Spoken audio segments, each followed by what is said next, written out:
металлическая часть лампочки должна быть полностью погружена в воду.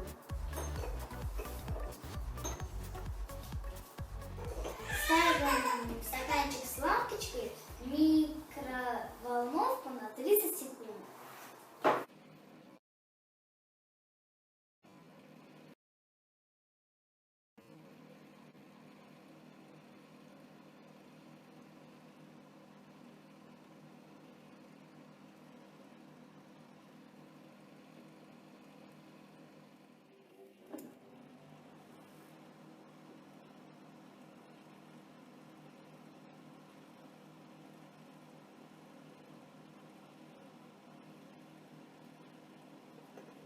Будьте осторожны, после опыта лампочка очень горячая.